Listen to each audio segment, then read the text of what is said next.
So part two.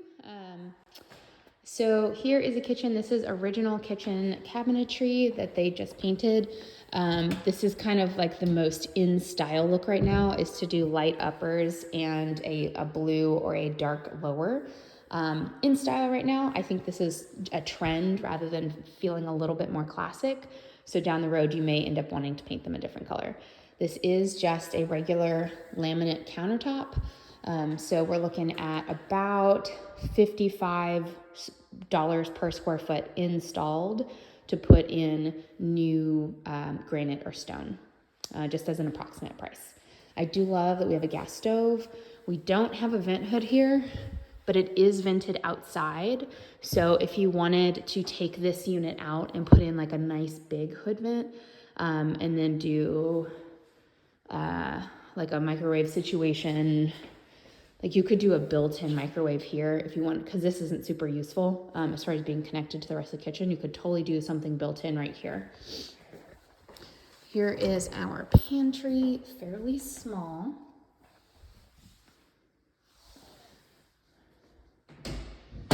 Now this is one thing I really appreciate that they did. They replaced this whole housing unit and put in a new brass fixture with a top on it, because when I see people moving out and leaving houses vacant, this piece right here for your ice maker and that for the washer and dryer are the most likely thing to like drip, drip, drip, drip, drip.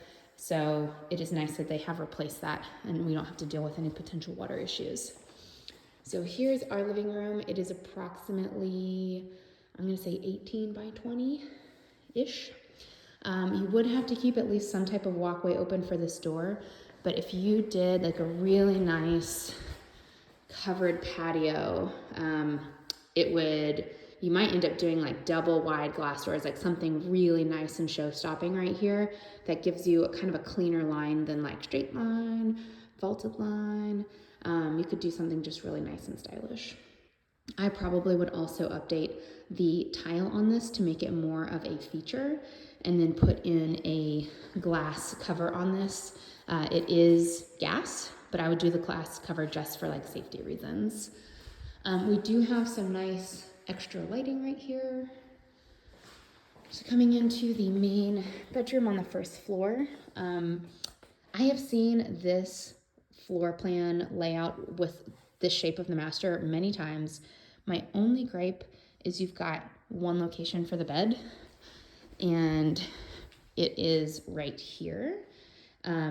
Because I don't know, it feels very awkward to me to like come in a door and have the bed right there where you can kind of see it from the door. So that I would probably do it here. It does look, just by looking at the staining that they have on the carpet, they put their bed right here. They didn't even center it on the wall. So you've got a couple of options for that. This is just, as I kind of mentioned, a very builder basic bathroom. And my gripe is that we have this stupid bump out here that is taking up 6 square feet of space. If I were to redo this bathroom, I would move the tub over so that it's centered kind of over here, and then expand the shower so that you actually had a little seating ledge in the shower. I would just kind of completely shift things over. Or put your shower to here and then have the entrance there and not have a tub at all. Here is our master toilet. Please note it does not have a door. You could add an internally swinging door, but just looking at where that would swing right here, it might be a little bit tight. So just something to keep in mind. Here is our closet. Definitely a great size. It's not huge, but it does have super tall ceilings. So you could do an additional either like shelving up here for shoes and hats and all that kind of stuff, or you could do a whole nother row for like winter coats, because I know you guys are going to have a lot of warm or cold weather stuff that you probably won't use a whole lot down here. I'm wearing one of my warmest jackets because it's 50 degrees outside today. So here we have our hall closet. They've added, this was a coat closet. They've added it as more of like a regular storage closet. Here is our washer and dryer, or laundry room rather. So they have put the caps on here, which is nice. Here is our garage, standard 400 square feet. We do have the additional storage racks. We have a water softener. Here's our water heater. This looks like it's probably original. November, 3rd of November, but it doesn't tell me a year. That's annoying.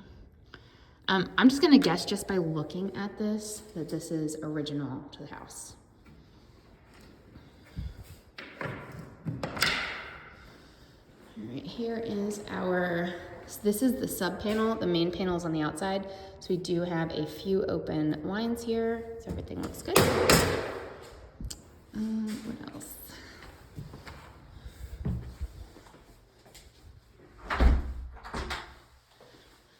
Another closet. This will be our under the stairs storage. I call it the Harry Potter closet. I've seen a lot of people, interesting, turn this into like play space for their kids. I love this space as storage for suitcases and holiday decorations, just because it's easily accessible and you don't have to take it up and downstairs. So bedroom number 1. I think this definitely needs to be painted. You can kind of see like a little bit of weird shadowing on the wall here, and it may just be a light reflecting off the brown brick of the neighbor's yard. Or maybe not, I don't know. But it's just paint. Carpet throughout is just really, really dirty. So as we've kind of discussed, I would just tear all the carpet out. So here is the shared bathroom. Everything is builder standard. Very easy to update if you wanted to. This bedroom has just really like nice, peaceful light, and it's quite large. This is probably, I'm gonna say 11 or 12 feet by 14 with a walk-in closet.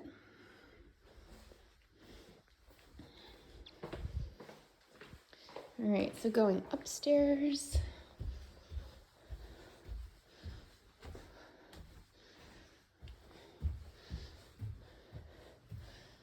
All right, bedroom number 4, beautiful light, very spacious. This room's probably 13 by 14 with a walk-in closet. Not a huge walk-in, but you could add additional storage if you wanted to. They have upgraded the countertop in this bathroom, and then a new mirror and new light.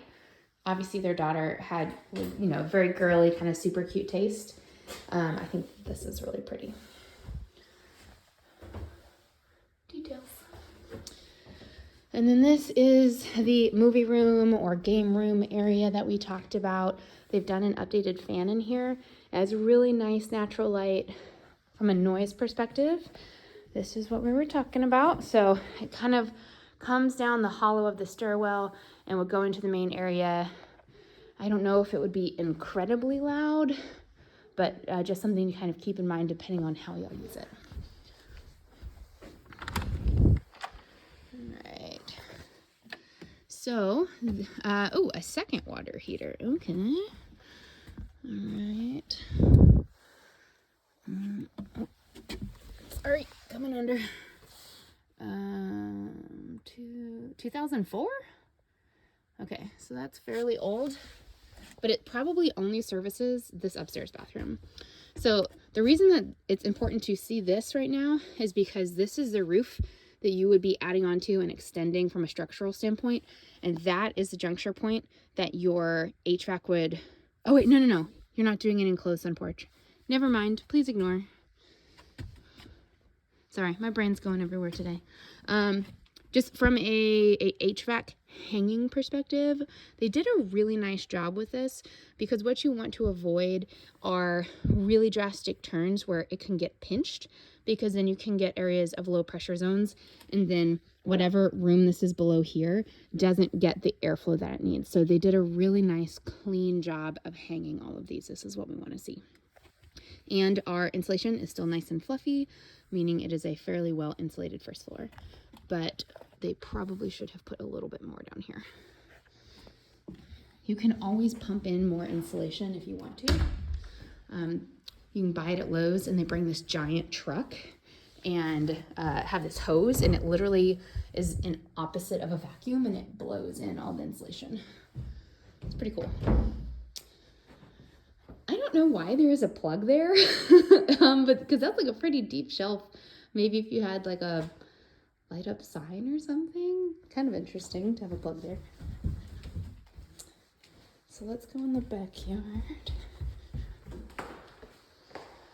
So you can see how these windows are super fuzzy. If you're gonna put a back, oh geez, oh that was me. If you're gonna put a back cover on this, you probably don't need to really worry about that. Just from an energy perspective, because once it's out of the sun, when it's covered by a more extended shade, that's not gonna get too hot. All right, so massive backyard. As we talked about, it's about 50 feet deep. I bet it's about 40 feet wide, maybe a little bit wider because it's not a perfect square. Fence is in pretty decent condition. So dimensionally house, this is the like older venting that we were talking about versus house like, you see how that has like a nice thick ridge vent on top and just fewer of these little doodads. So I'll see if I can find out if this one has had an insurance claim on it or not. But if you wanted to do the fence, the covered porch that's at Rock Rose, you would probably start up here and bring a nice long new roof line out, or you would do, I can't remember whether we call it a vaulted or a cantilevered style, but it would essentially look like this, but the ridge right here would be centered in the middle of the house, and then it would kind of go down like that on either side. So it would make your master bedroom kind of viewable from the porch from a window perspective, or you could turn this into doors so that you can come out onto your patio. But it'd be really nice to do a whole patio the whole length. I think that would be a great use of how large this backyard space is, because you would still have room for a playscape or little soccer goals or whatever you want to do. The yard is huge. So definitely a great investment to add that additional living space, because we have such nice weather here year round that being able to use your yard is a huge asset and a huge value add. So I hope you like the video.